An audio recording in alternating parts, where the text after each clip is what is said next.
안녕하세요. 해피데이 닭입니다. 오늘은 팬을 달군 다음에 고추를 넣어서 고추기름을 만든 다음 육개장을 끓여보도록 하겠습니다. 자, 그래서 준비해야 될 거는 프라이팬이 아니라 웍 아니면 일반 그릇, 냄비 같은 거, 그 다음에 고춧가루, 그 다음에 고기를 제가 삶았어요. 그래서 원래는 그냥 생고기로 하는 것도 맛있어요. 그 다음에 기름, 고기, 고춧가루, 햄. 자, 그래서 제가 여기 고기하고 파가 많이 들어가요. 파 육개장을 만들어 보도록 하겠습니다. 그래서 기름을 조금 넉넉하게 넣고,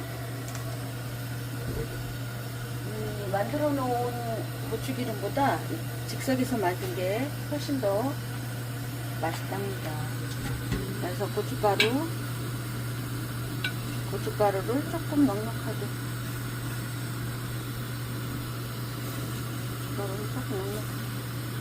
자, 육개장은 좀 매워야 되겠죠?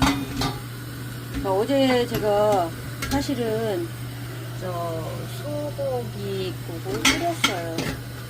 그런데 고기를 거기서 반만 쓰고 반은 남겨놨답니다. 자, 그래서 이렇게 파기름을 넣습니다. 타도 안 되고, 지난번에도 보여드렸지만 고추기름은 여기서 조금 약하게 할까요? 고추로 매운 기름을 만드는 겁니다. 자, 이렇게 해서 고추기름을 만든 다음에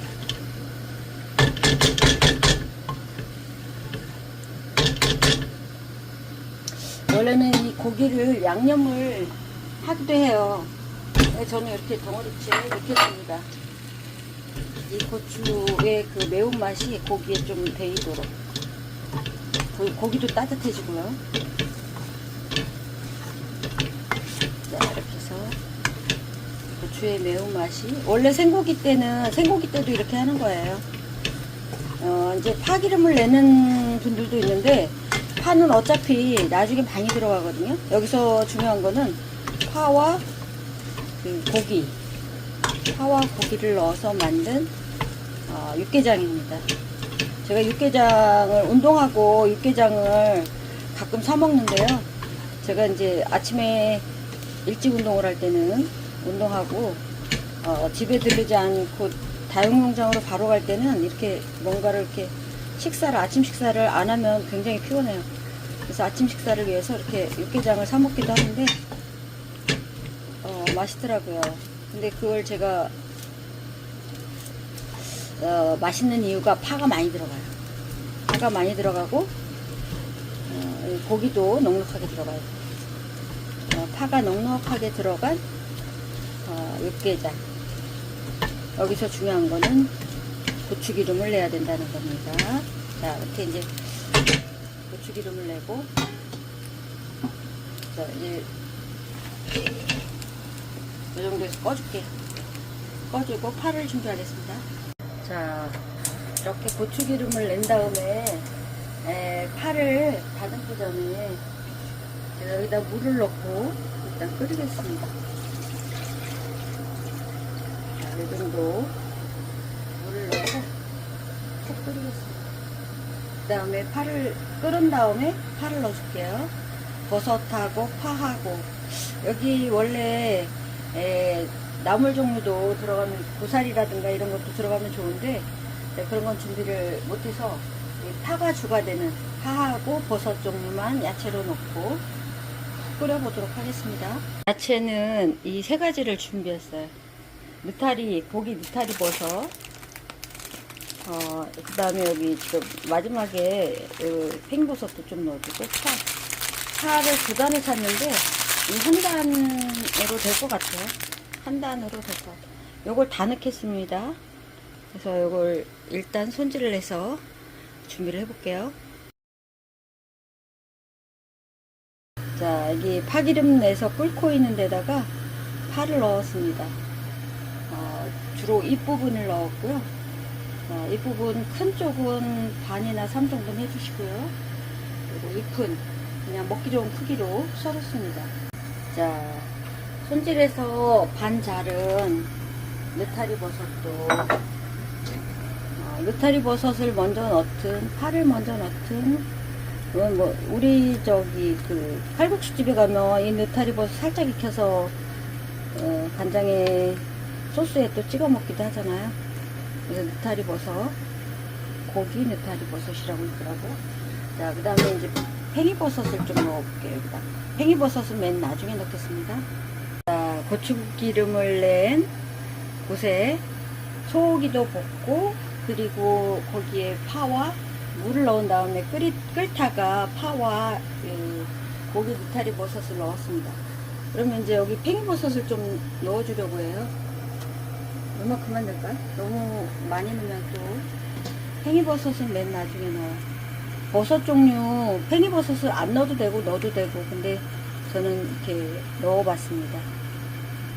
아이들은 팽이버섯이 키 크는데 좋다 그래요. 아이들이 팽이버섯을 먹으면. 자, 간은 뭘로 하느냐? 요거 멸치액젓, 멸치액젓입니다. 어제 이걸로 소고기국을 끓였는데 약간 비린맛도 나는 것 같지만 감칠맛이 있어요. 제가 이게 이거를 넣으면은 다시다를 안 넣어도 되겠구나 이런 생각이 들었어요. 자, 그 다음에 이제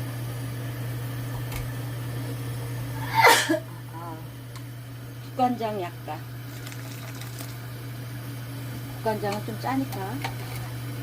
어제는 소고기국 끓일 때 소고기국 끓일 때 소금하고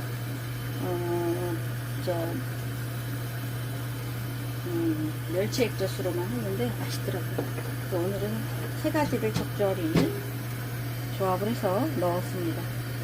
여기서 중요한 거는 육개장에는 고기하고 버섯 그리고 파가 추가됩니다.